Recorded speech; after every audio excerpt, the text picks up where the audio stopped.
Hey there, podcast listeners. Thanks for tuning in. Max here.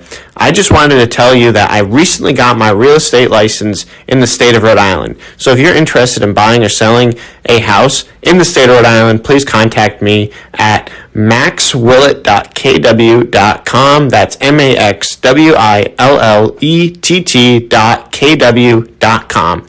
Thanks and enjoy the episode. Stay hungry. Stay foolish. We choose to go to the moon in this decade and do the other thing, not because they are easy, but because they are hard. I have a dream one day live in a nation where they will not be judged by the color of their skin, but by the content of their character. Hello and welcome back to the Knowledge is Power podcast. I'm your host, Max Willett, and we got another great guest on today. So if you want to go ahead and introduce yourself, that would be great. Hi, my name is John Pacheco. I'm running for state representative in District 36, encompassing all of Charlestown, Block Island, and portions of Westerly and South Kingston. It's the seat that Blake Filippi held for so many years and did such a good job with, and I hope to continue all his good works. Yes, definitely. So thank you for coming on, and I guess we can get right into it. So let's hear your life story and your background. All right. Well, I'm a lifelong Rhode Islander. I was born and bred in East Providence, Rhode Island. Graduated from East Providence High School. Went away to college, the U.S. Merchant Marine Academy, and came back, met a woman. When we got married, I moved. Did not want to have to pay rent. You know, it was something I just didn't. So I was trying to find a house that we could afford and move into. And I could qualify for a RINFAC mortgage at the time, which was 8.9%. Oh, wow. Right. Yeah. No kidding. All by myself. Once I got married, we made too much money. So we found a house up in Pacheco, Rhode Island, Burrillville. It was a little bank-owned old summer house on a lake. We bought it and spent 30 some odd years up there, raised our family. We have 3 kids, John, Anna, and Thomas. While we were in Burrillville, I mean, I coached Little League, I coached girls softball, I was a scoutmaster, I was a member of the finance committee at our church, I was on the Burrillville budget board. I was also on the Burrillville Town Council for the last 8 years that I lived there, the last 6 of which I was council president. And then once we had a beautiful house, nice little farm, kind of like a hobby farm up there. And once the kids were all gone, I mean, it was a great place when the kids and their friends were around, but when it was just Mama and I, it was a lot of work. Yeah. And I don't know, we had an epiphany a couple of years ago now, about this time of the year, and we came down to look at it was actually 3 years ago now. We came down to look at a house that was being built by a friend of mine down in Charlestown, and I was like, well, why don't we move down here? You know, what are we waiting for? You know, so that's what we did. We sold our house up there. We moved down to Charlestown. We live off of King's Factory Road. Okay. So it's still kind of woody like Burrillville. Yep.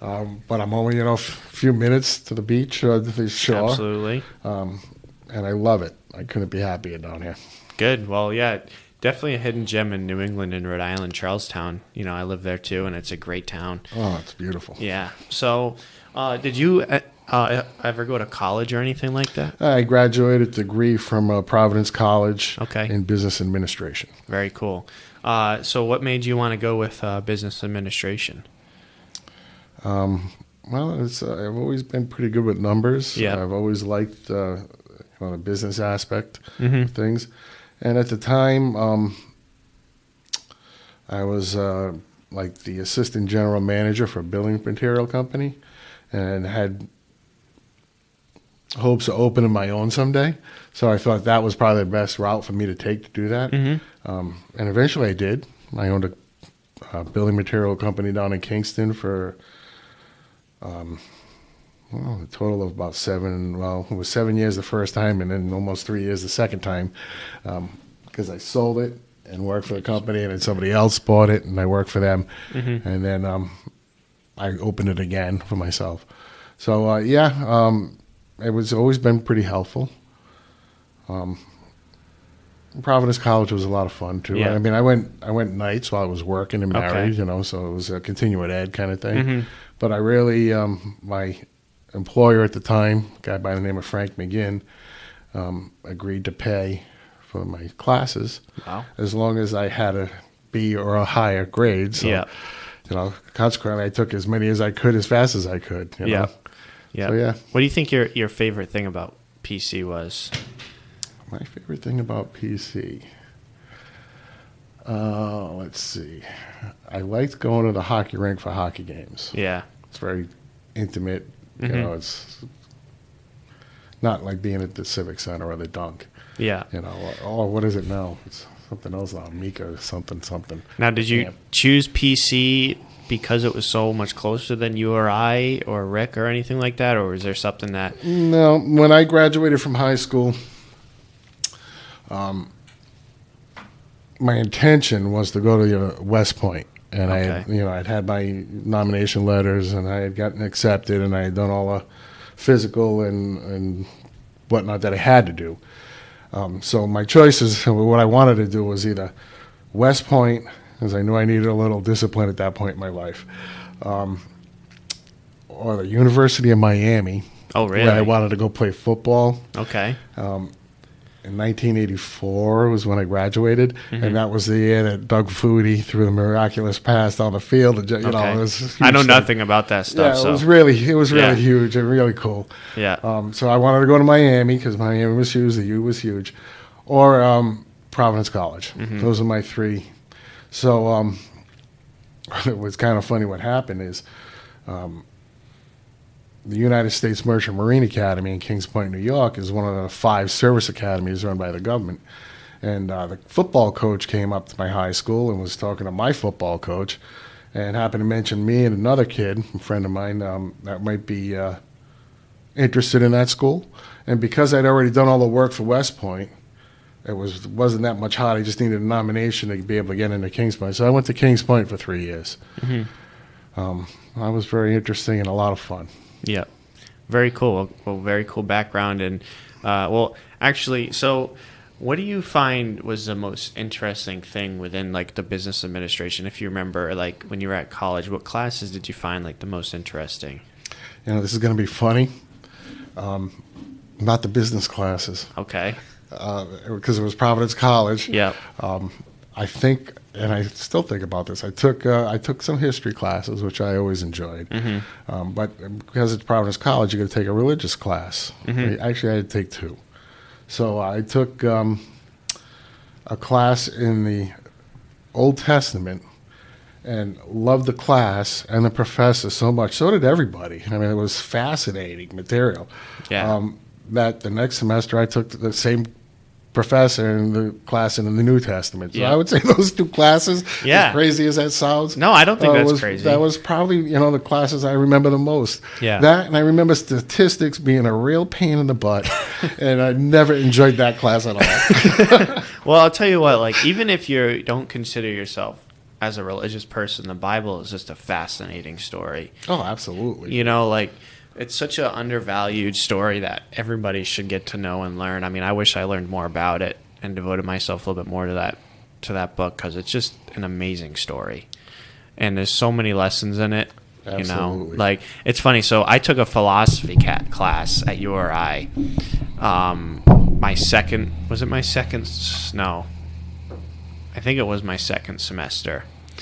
And so my second semester at URI was when COVID hit, and our professor, he was I hate to say typical philosopher at URI, but he was a really nice guy. I had no problems with him, but we had to write like we had an assignment. We had to write an essay on morality in like the 21st century or something like that.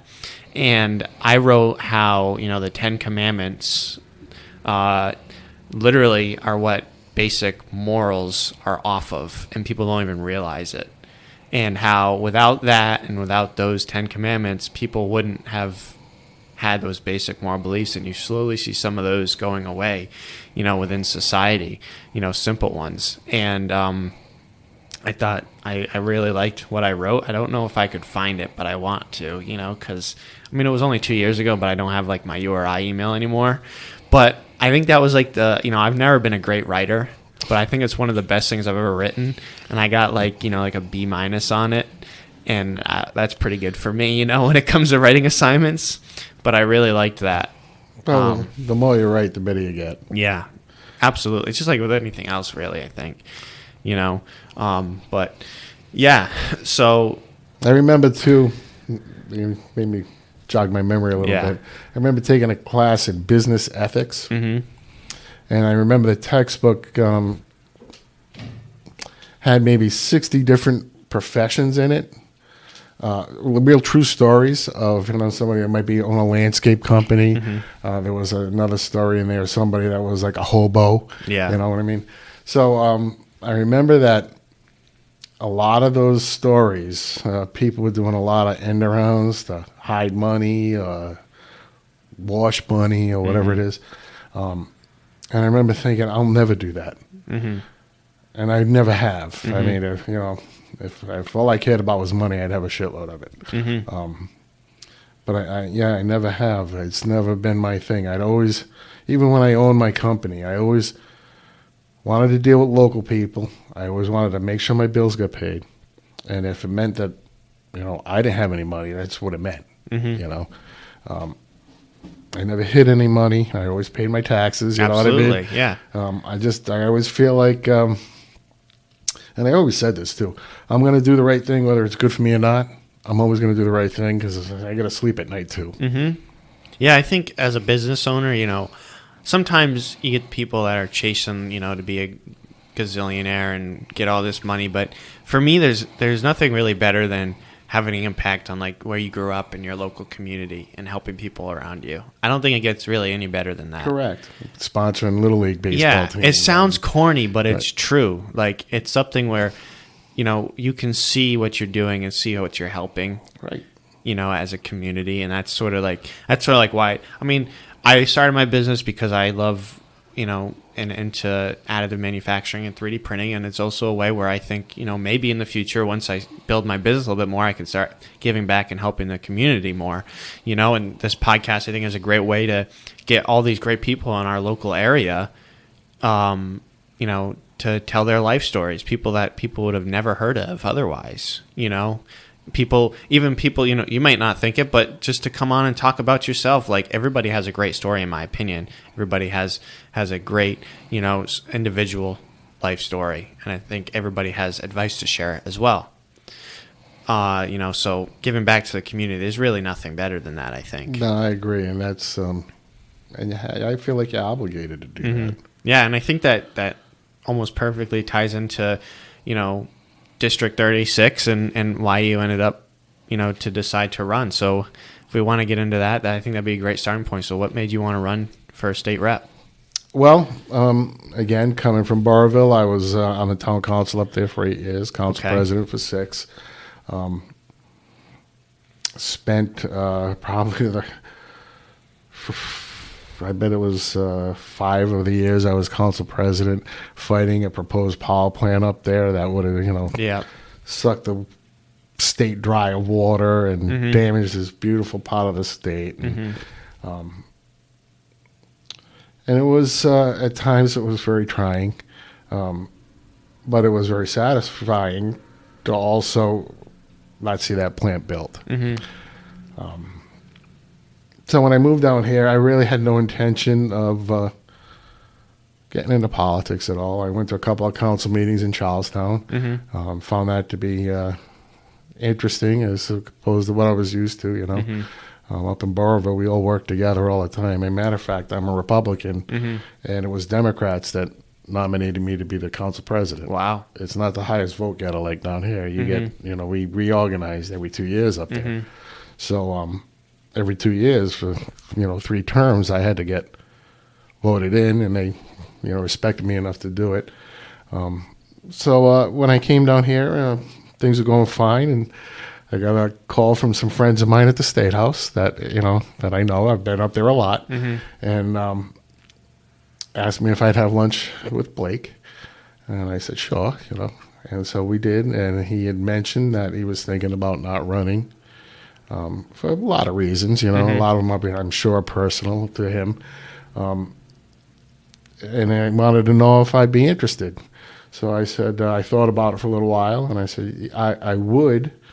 However, I mean, I'm kind of like the new kid in town. I've only been here a couple of years, per se.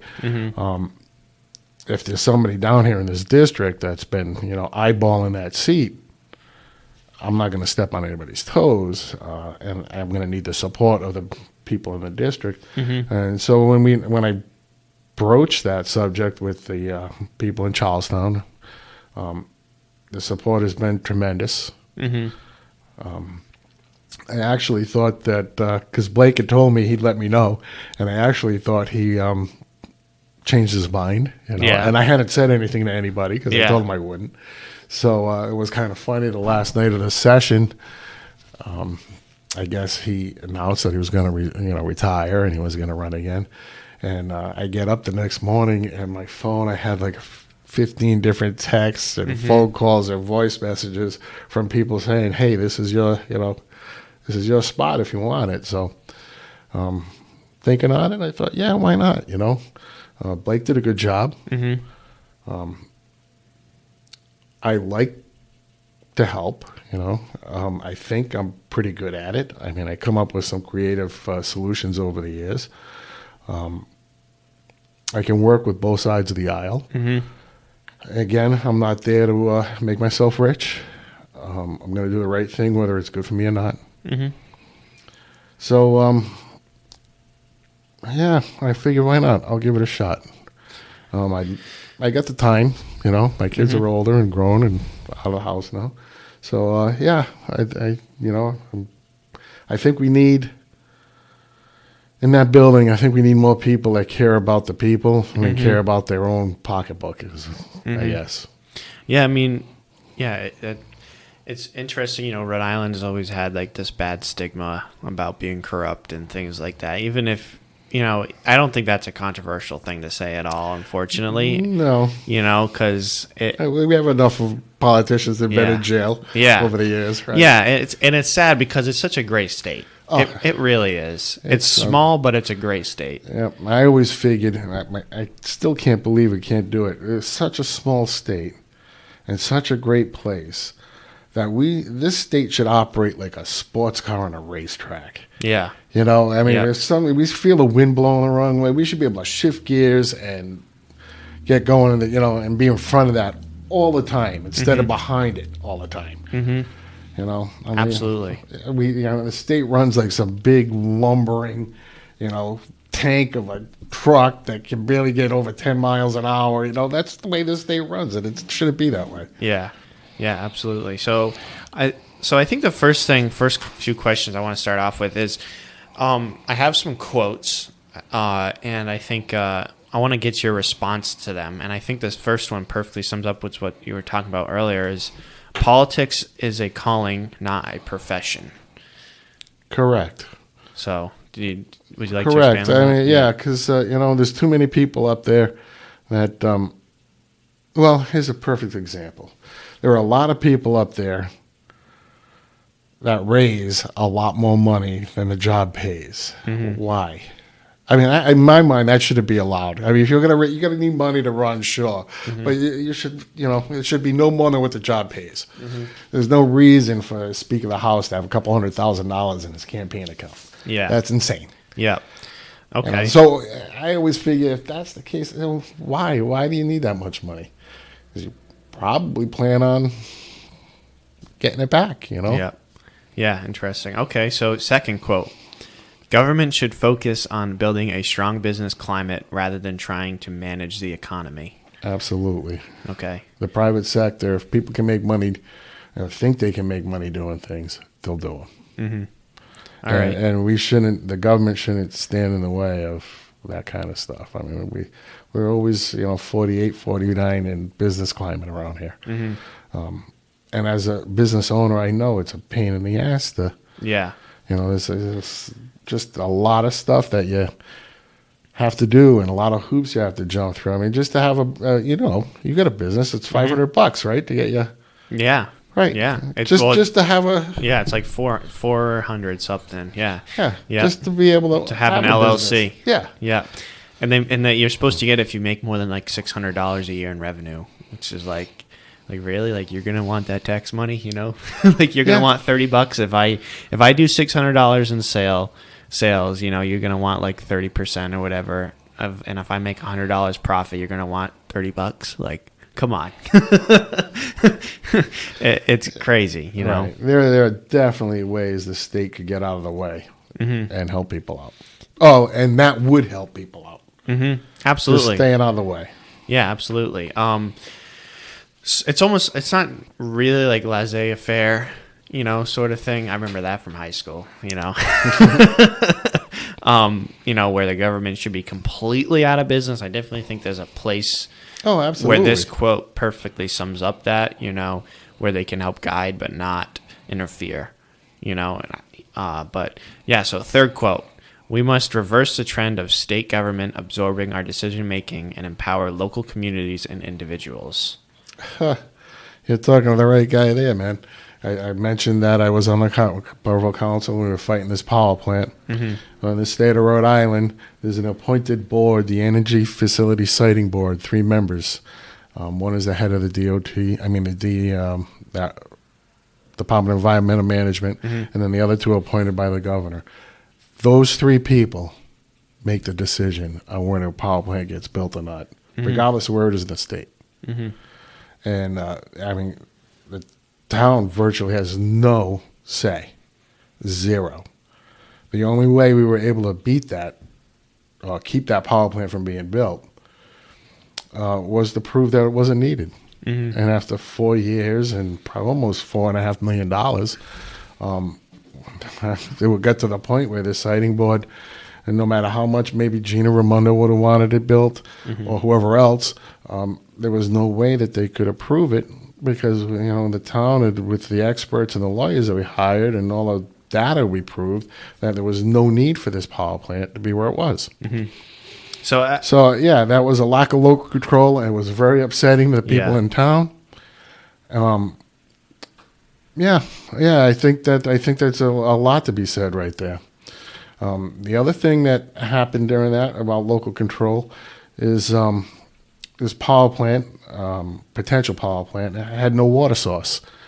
So they kept looking, they looked down here, I think, with the Narragansett Indian tribe. They looked in Woonsocket. They looked in Fall River. Finally, the mayor of Johnston offered to sell them water. This plant was going to need somewhere in the neighborhood, if it was running on gas, of about 50 tanker trucks a day of water. When it was running on oil or diesel fuel, which it was going to be allowed to do for 60 days a year, it was going to need about 700 trucks a day worth of water. Right? A little inefficient. Yeah, right. So the biggest problem I saw with all of that is how can a town like Johnston sell their water that comes from the Situate Reservoir that majority of the state, uses, out of town to a out of town company? It was like a bad precedent, and it's still something that I testify on when I go up there and they have meetings about this. Is if you think about it, if they were allowed to do that, then what's to prevent East Providence now from selling to, say, Pepsi bottling plant in Massachusetts somewhere, or Cumberland selling to Ocean Spray out of state? Before you know it, there's no water in the reservoir for the people that need it. And that's still standing there as a possibility of something that could happen. Yep. So lack of local control is it's a huge issue with me. Interesting. So I think that perfectly ties into like some energy questions. What are your views on renewable energies, and do you think they have a place, or do you think they're? Oh, I absolutely think they have a place. Yeah. And it's kind of funny. My brother-in-law is his name's Dr. James Bell. He designed and built the cameras that are on the Mars rovers. Oh, wow. Yeah, he's a pretty smart fella. Yeah. Right? So he teaches in Arizona, but he taught up at Cornell for years. So there was, I think it was when my nephew graduated. We had a party up there, and we're all sitting around the campfire one night. This is probably like about 12 years ago, maybe 12, 13 years ago. And I got a lot of brain power sitting around me, and I bring up that question you just asked. And it was basically focused on solar. I mean, a lot of these people were at the time designing those solar panels to keep those Mars rovers running and whatnot. Yep. And this is so funny. At 12, 13 years ago, they were like, geez, we're about at the limit of what we're going to be able to get out of this. Okay. So now we can fast forward to this past summer, and I'm sitting around with almost the same crowd down in Wisquamicut on the beach. And that subject comes up again. And they're like, oh, we're making leaps and bounds. Right? Yeah. So I think... And I read this once years ago, that in the future we'll have like a 3x3 panel on the side of your house that'll power your whole house. Power, your car will be plugged into it, and it'll power your whole house. So if we ever got to that point, that'd be great. I think what stands in the way of that is the people that run the gas company and the oil company. And, but, I'm all for cleaner energy for sure. I'm not a big fan of wind. I think that's... ugly. Yeah. On top of which, it costs... Most of those wind towers will never produce enough electricity to make up for the energy it took to build it. Yeah. So why? Let's stop with that. I think there's potential with the tide and wave technology. I think that'd be very helpful here. Here in Rhode Island, as opposed to that, The other thing is, it's such a shame too. We have in New England, we have all the cheap power in the planet right across the border in Canada. Cheap hydropower. And Massachusetts and Vermont won't let the lines run through their states right now to reach us. So if we could ever get to that point, that'd be great. Yeah. But again, that goes back to, I think it's mostly a money thing. And if you look at right here in the state of Rhode Island, National Grid got bought out by... they call it Rhode Island Energy, but it's actually Pennsylvania Power and Lighting. So they have to pay for that purchase, So, electricity rates are going to go up. They got to pay to improve the infrastructure so that we can plug in our cars down the road and our lawnmowers and everything else they want us to be plugging in. So, we're all going to pay for that. And it's a shame because there are a lot of people that are not going to be able to afford it. Obviously, it's going to be a tough winter, I think, this year. I think we're trying to transition as a country too quickly. Yeah, definitely. I think, listen, technological advancements, I think, are always great. Right. Nobody's saying that, hey, no, we shouldn't be using solar. No, we shouldn't be using cleaner energy. I think the process of getting there and how it is used is the real argument. Correct. Because, technology is always advancing. Like, you look at an iPhone from 5 years ago, people using them are like, why do you have a 5-year-old iPhone? It's the same thing with solar panels. Correct. Sure, the phone works, but the processor is a lot slower. You can't do as much with the phone, and it's just not as advanced. And when you're doing something as important as powering your house, that should be of top priority. You want the best technology for it. And when technology is advancing as much as it is, within 5 years, you got to replace solar panels every 5 years, the amount of money that's going to cost. And then you put them on houses, right? Let's say somebody doesn't want the solar panels on their house. Then nobody's going to want to buy that house. So there's definitely pros and cons right now, but I think that they found a way where solar panels didn't necessarily have to be removed, but could be upgraded. Sort of like how, an engine swap in a car is quite complicated, but something where it's just unplug and plug in, where They can take the old parts, upgrade them, reuse them. Yeah, like replacing that light. Yeah, exactly. You know? Like something along those lines. I think that a lot of people will be more game into using it because it's just right now it's just not as practical. It's just like EVs. It's the same thing.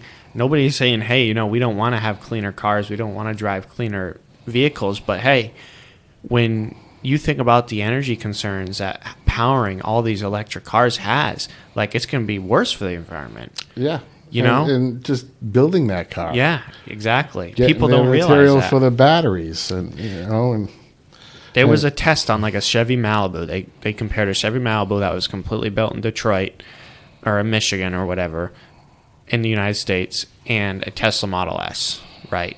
And sure, the Tesla Model S is assembled in the United States, but the nickel, the lithium, all those different, you know, materials that go into building a battery of such capacity and mass come from all over the world, and they have to be put on giant boats that are not electric powered to go across the ocean, you know.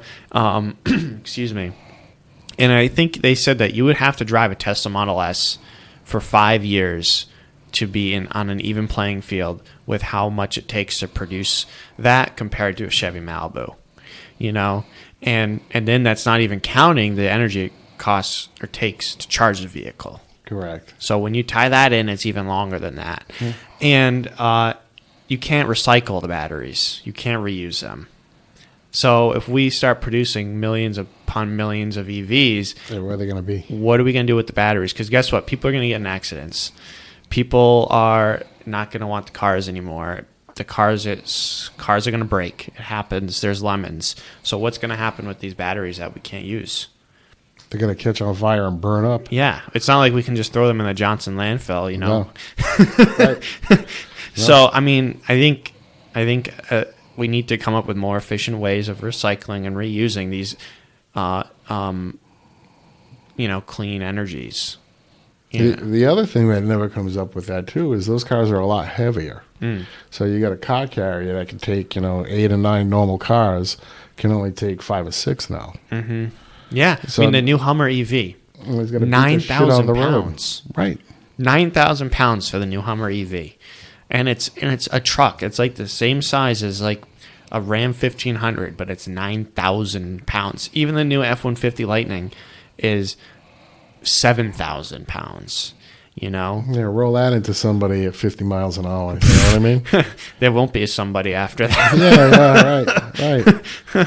But I mean, I'm all for tech. I love technology. You know, I have a 3D printing company. Yeah. I love technology. I think it's the coolest thing. I love new iPhones. I love new MacBooks. I love it. Technology interests me. But I'm not going to let my interests outweigh, what the facts are. And I think people get lost in the headlines. It's sure, EVs are great on paper. But when you start getting into it, things need to change and be better. The technology needs to improve even more. I think you're right. I think that we're moving a little bit too quickly when it comes to that. I will comment on simple things like EVs and renewable energies, not the little bit more controversial things. Right. But You know what? When we were dealing with that power plant up in Burrillville, one of the things that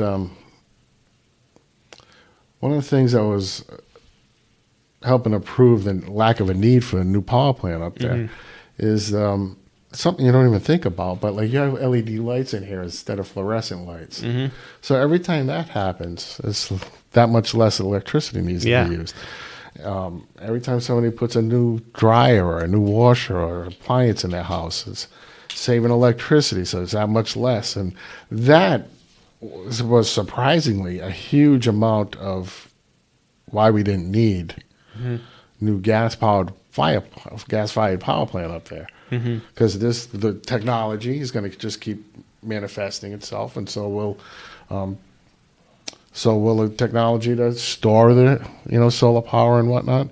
So yeah, I agree, but I think that I think we should not give up on the gas and oil so quick, though. I mean, we probably got 25, 30, 40 years before we can Yeah, I write mean, that we've all been off. relying on it for so long. Right. So, yeah, I'm not against technology. I'm not against advancements. I think you're right. Just needs to slow down a little bit so that we can catch up with the technology. Right. And people can afford it. Yeah, that's huge. It's a reality that people don't want to face. But, yeah, so why don't we pivot back to a little bit, small business stuff. Sure. Since you had your own small business and, what things do you think the state could improve on, other than like the LLC, incorporation fees, things like that could support small business better? Because I think 98% of business within the state of Rhode Island are under small business. They are. So what would you do for that? I guess there's a few things we could do. Yep. One, we could look at the taxes. One of the big things was get rid of the truck tolls. I'd like to see that go away forever. That was insane. Because that was just and it still could, expand to where we're getting charged on our cars. I think that really needed to go. Because I was seeing, it was surprising. I drive up 102 every day to go to work. So most mornings, I don't know, from the truck stop, exit 5, up to Chepachet, because I go that far. I'd run into somewhere between maybe 3 and a half a dozen trailer trucks out 102, avoiding those tolls, right? Yeah. So, well, that's what the assumption was, that they were avoiding the tolls. Yep. So they're beating the heck out of a road that does, not designed to carry that kind of traffic. But since the tolls got stopped, I was telling somebody this the other day. I haven't seen a truck on that road, from the truck stop north in weeks. Wow. So, that says a lot right there on something that you could do to help small business in the state. I think we could do something with, electricity. That's a power. I mean, that's for small business. Or even some of the bigger business like Torrey and, Electric Boat. I mean, I think we could do something to help them, and lower their costs. What was the biggest setback when you had your own business from a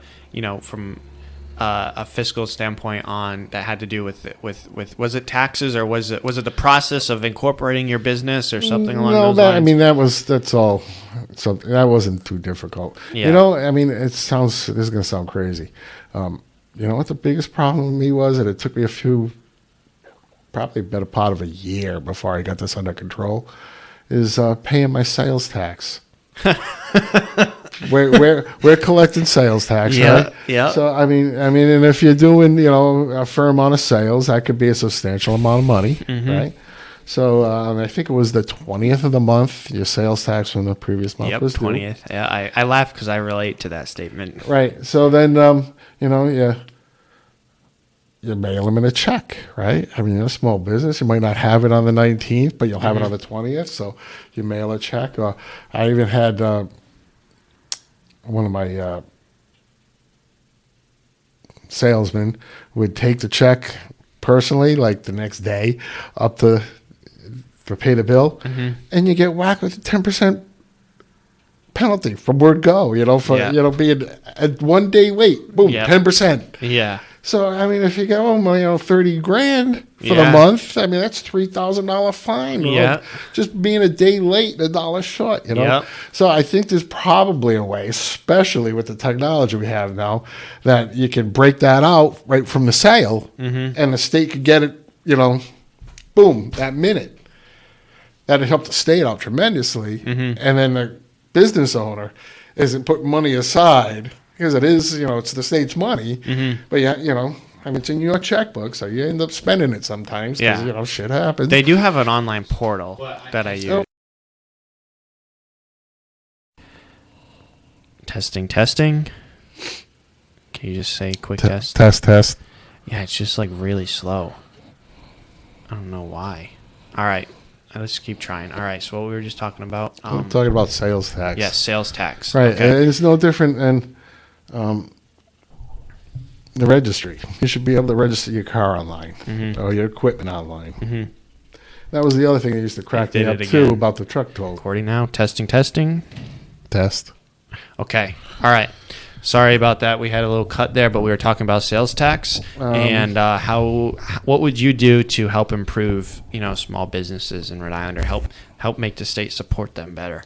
Well, I think the technology is probably there that you could almost real time have the sales tax deposited right into the state's bank account, and then take that I don't know, temptation, chore, whatever you want to call it, away from the business. It's not easy not to use that money when you know.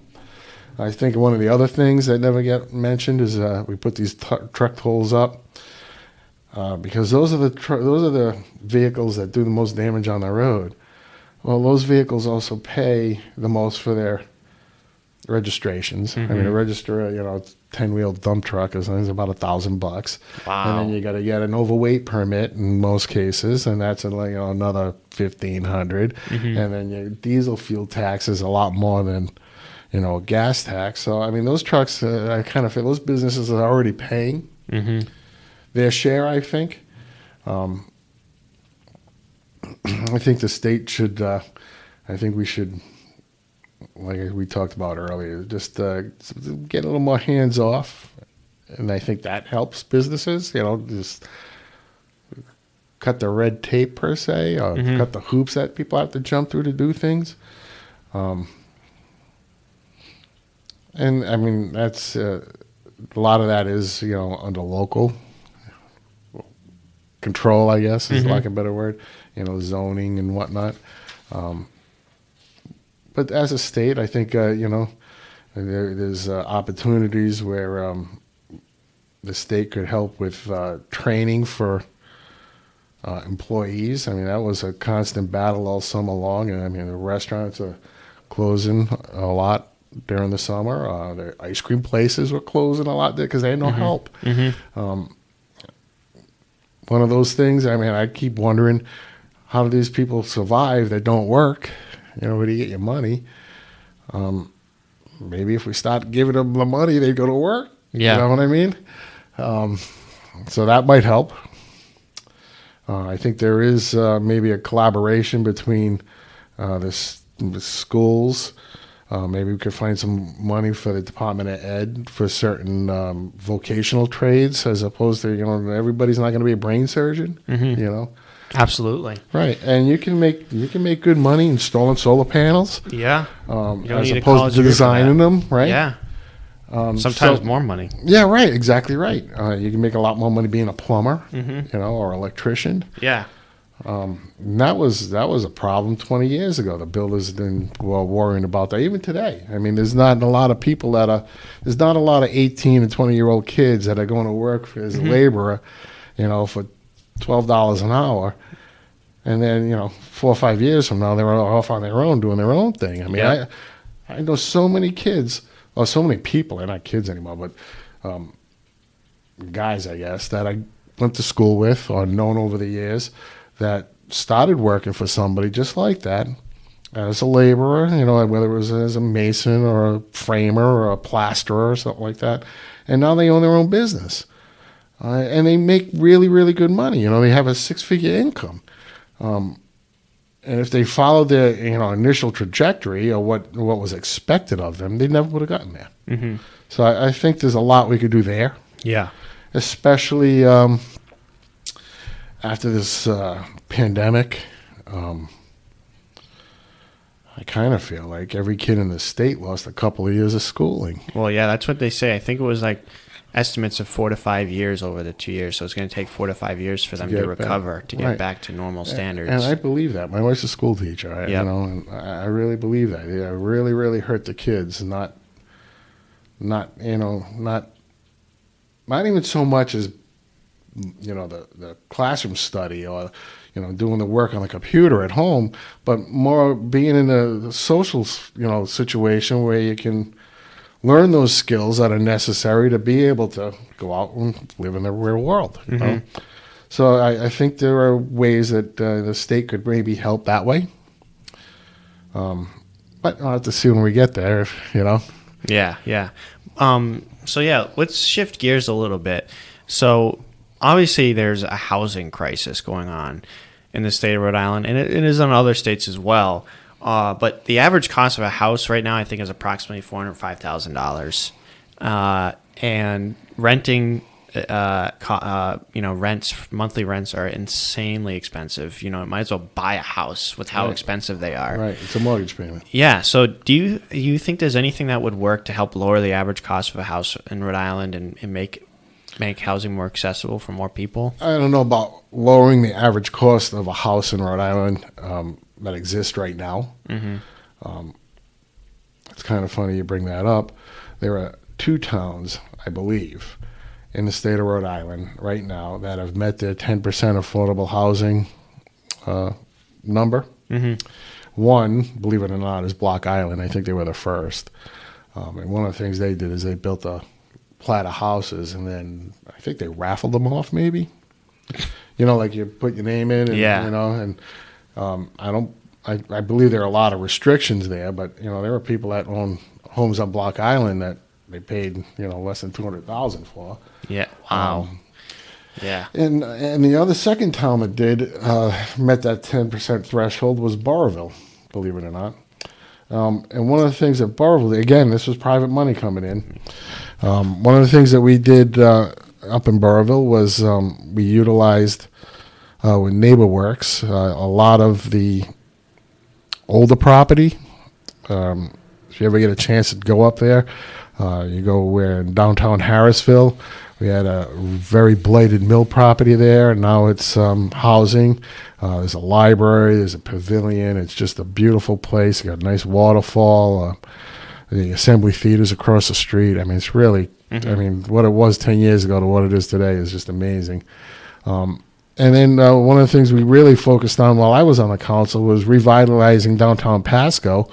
And you take a ride up there now, Well One's taken over a lot of space. We got a microbrewery, and they've grown so much that they've taken almost, they started with 1 unit in the property. Now I think they have the whole property, all 6 units maybe. Mm-hmm. And it's really, we did some, as a town, we did some work on the park up the road. So if you stand and I did this, you stand up at one end of Pacheco and look down the hill, and again, it's like night and day. There's a lot of, a fair amount of affordable housing in there. But it comes down to also when, Burrillville was fortunate that they had, well, I don't want to say fortunate, but they had those blighted properties that we could utilize to make them, affordable condos and whatnot. But private money also has to be able to make money doing that kind of stuff. So if private money thinks they can do it, make money doing it, no matter how little it might be, they just got to, turn a profit. They'll be there doing it. And that's, kind of what happened in Burrillville. So I think, and throughout the state, there are a fair amount of blighted properties like that, old mill buildings, old factory buildings that, we could work to, turn those into affordable living units for people. Maybe even do something like what Block Island did in certain places. That might not be a bad idea. I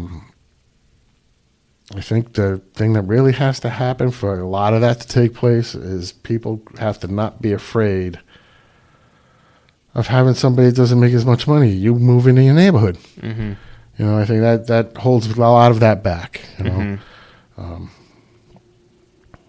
I think down in like Charlestown and South Kingston, down in the District 36, there's not a whole lot that could be done without getting the towns involved. Well, they just built those 55 and older condos. I don't know if those are counted as low income or affordable housing over in Shannock Village. Yeah. They built those, and I think they're building one on the other side of Route 1 over near near Green Hill in South Kingstown, but in Charlestown. I think there's some sort of development going on over there. There's I'm not one sure. in South Kingston, but again, those are $400,000 little homes. Yeah. I mean, affordable, yes. I don't know. I mean, I think I just recently heard the affordable housing number for Charlestown. So every town has a different number, obviously.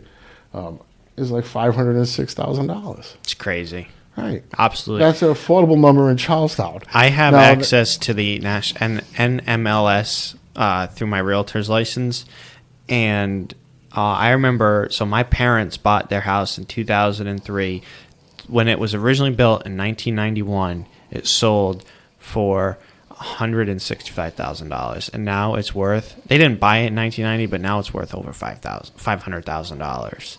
Like that much of a gap. I mean, 30 years. It's not really a very long time, but it's amount of time where you see that triple, quadruple in value. The rule of thumb always was real estate should double in value every 10 years. Was the rule of thumb years ago. Okay, I didn't know that, but now I do. But you know what? If that's the case, now, Yeah. I mean, again, this was years ago, then your paycheck should keep up with that too. You know what I mean? Yeah. And your paycheck doesn't double every 10 years. No, it doesn't.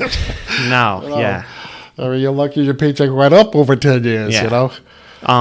So I had Ashley Kalis on running for governor. She has quite a interesting plan of affordable housing in the state. She said she thinks that she could build 10,000 units a year. Do you think that's a feasible option, or is it even possible to build that many units? Well, I can't speak for Ashley. I haven't seen this plan. You know? Yeah. I'd have Well, to- she was talking about it in the debates on Tuesday I'd night. have to see the details. Yeah, absolutely. Understood. I don't think the state could build 10,000. It's a lot. Well, I don't think the state should be involved in building 10,000. You know, we're not developers. Mm-hmm. You know, that's not what the state. The state isn't there to be in business. Mm-hmm. Somebody else could come in, and the state could grease the wheels for them to build 10,000. But I don't see that happening. 10,000, I think, maybe over a 4-year term, maybe. Yeah. But every year, I mean, we don't get 10,000 houses up a year. You know, and we don't do 10,000 units now. You know, Yeah. so I don't know.